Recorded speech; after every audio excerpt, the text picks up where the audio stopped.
Hello, second years. Welcome back to our class. The next topic that we will be talking about is the 14 learner-centered psychological principles. Okay? And for this lesson, I'm going to show you the presentation of Miss Jelay Pitpit, and this is gotten from prezi.com. So this is also making use of what you have learned in your technology for teaching and learning. This is application. So I didn't prepare any because I want to present you this one. Okay? So here are the 14 learner-centered psychological principles. So what are 14 learner-centered psychological principles? When we say learner-centered, what do we mean? What do we mean with the word psychological? Learner-centered is focused on each student's interests, abilities, and learning styles, placing the teacher as a facilitator of learning. So learner-centered means that we, the teachers, are not in the center of teaching and learning, but you. We are just facilitators and you are the discoverers of learning. We just facilitate them. What do we mean with psychological? It is related to the mental and emotional state of a person. So, whatever is in your mind, whatever is in your emotion, that is your psychological aspect. Now, let's move on to the 14 learner-centered psychological principles. So, learner-centered siya, nandito siya. Those 14 are chopped into four areas. We have the cognitive and metacognitive, which has 6 principles. We have the motivational and affective factors, which has 3 principles. We have developmental and social factors with 2 principles, and individual differences factors with 3 principles. So without so much ado, let's move on to cognitive and metacognitive factors. First principle, the nature of the learning process. It says that the learning of complex subject matter is most effective when it is an intentional process of constructing meaning from information and experience. Meaning, this principle says that the more that the learning must be intentional, meaning the learner knows the so what of the learning, the more that they learn, the more that they are engaged. Number 2, goals of the learning process. The successful learner over time and with support and instructional guidance can create meaningful, coherent representations of knowledge, provided that the learner knows the goal of the learning process. Kung alam niya kung ano yung dapat niyang matutunan and kung bakit niya dapat matutunan yun. If he knows the nature of the learning process and the goal of the learning process, the more is the learning. Next, number 3, construction of knowledge. The successful learner can link new information with existing knowledge in meaningful ways. So, we can measure if the learner is successful in learning if he or she can construct knowledge. Number 4, strategic thinking. The successful learner can create and use a repertoire of thinking and reasoning strategies to achieve complex learning goals. So, in order for the learner to learn, she or he needs a strategic thinking, which may be a combination of creative and critical thinking. Creative and critical thinking will be discussed further on your other subjects or on when we discuss other theories in this course.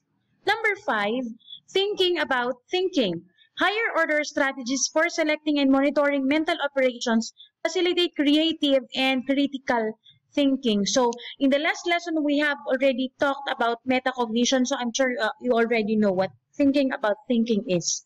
And number 6, learning is influenced by environmental factors including culture, technology, and instructional practices.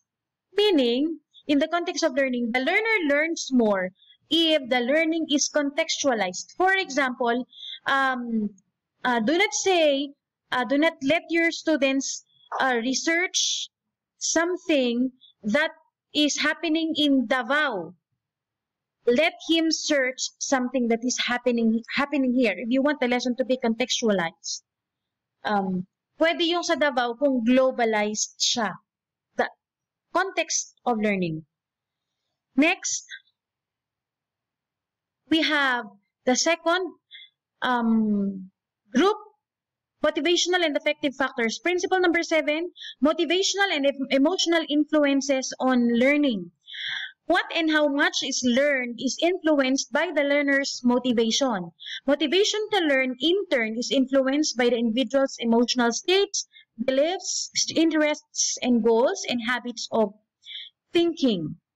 So, the motivation is the one which drives the learner to learn or to study. And in turn, the motivation of the students is affected by his emotional states, kung galit ba siya, kung okay ba siya, kung gutom ba siya, or kung bad trip ba siya, his beliefs, his interests and goals, and habits of thinking. Number 8, intrinsic motivation to learn. The learner's creativity, higher order thinking, and natural curiosity all contribute to motivation to learn. Intrinsic motivation is stimulated by tasks of optimal novelty and difficulty relevant to personal interests and providing for personal choice and control. So, the learner's creativity, his HATS or higher order thinking skills, and his natural curiosity all contribute to his motivation to learn. So that is for you, teacher, to dig his motivation to learn. What makes him curious? What makes him think? What makes him dig deeper? Okay, and number 9, effects of motivation on effort. Acquisition of complex knowledge and skills requires extended learner effort and guided practice.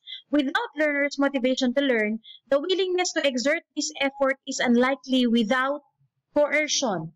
So you see, what is the effect of motivation on effort?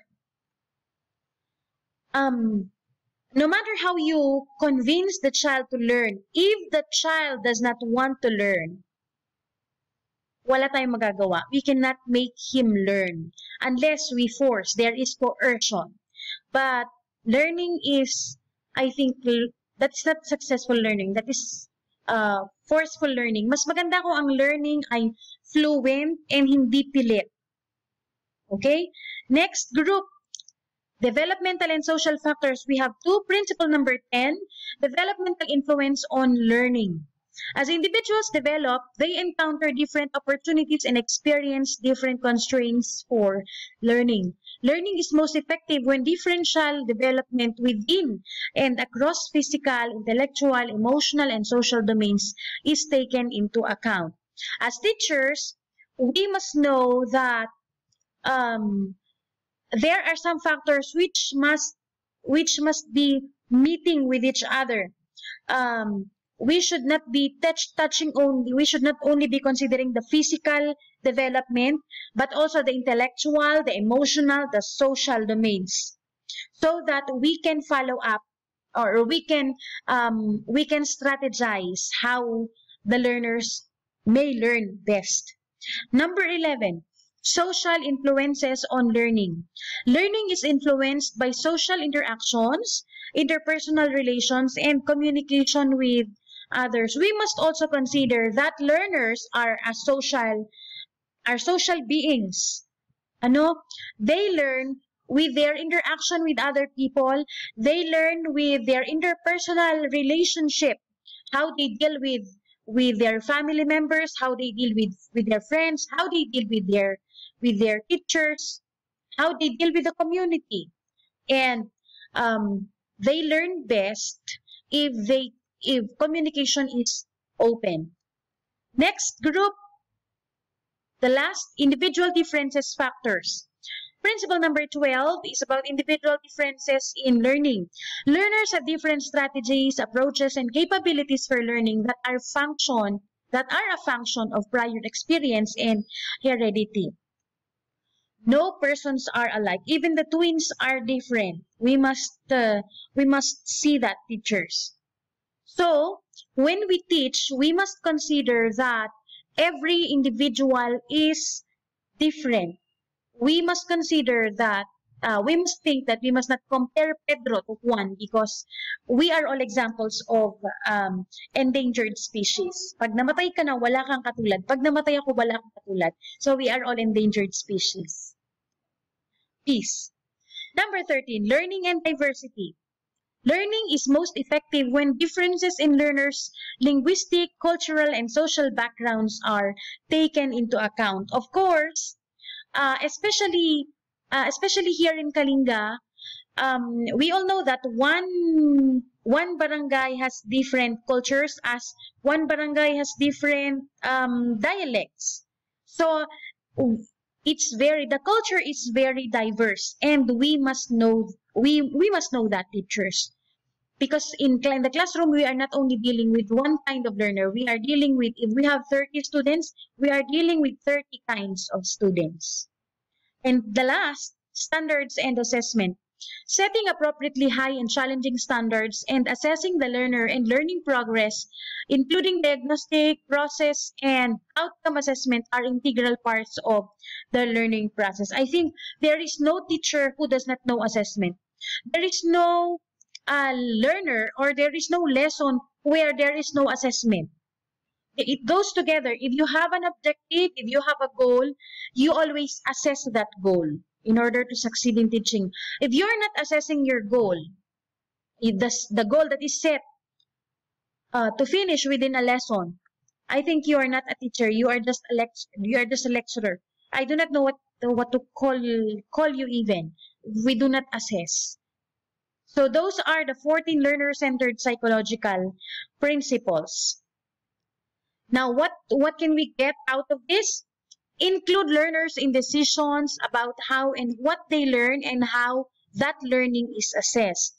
Second one, value each learner's unique perspectives. Walang mag-aaral na bobo. We will learn that one in a theory afterwards. C, respect and accommodate individual differences in learners' backgrounds, interests, abilities, and experiences. We must respect the individuality of each learner. Inuulit ko, walang taong bobo, tamad meron. Pero bobo, I think wala. D, treat learners as co-creators and partners in the teaching and learning process. We must engage them in the development of our lesson. And so that is the 14 learner-centered psychological principles. So before I end, I want you to take this. Since I have told you a while ago, I have just gotten this one in Prezi, but I still want you to ponder upon this. Take note that in learning, you are this. So, wag nyo lang pansinin yung CTP batch 9 na yan. Kayo ito. You are the set of learners. Ano? And then, this building represents your sacrifices and willingness to learn. Take note of the word sacrifices. Learning hurts, but you learn. So you need to sacrifice. Another, this is your department. This is your department, the red building, who is open to help. And of course, these are your teachers. Your teacher who can help you. And last but not the least, this is God. You all need these buildings and God in order for you to succeed. So, that is all. I hope you have learned something of this lesson.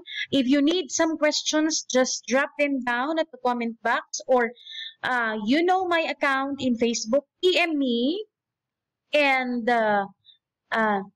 see you. I know you have a lot of questions here. I will be waiting for your questions. Happy learning. God bless you.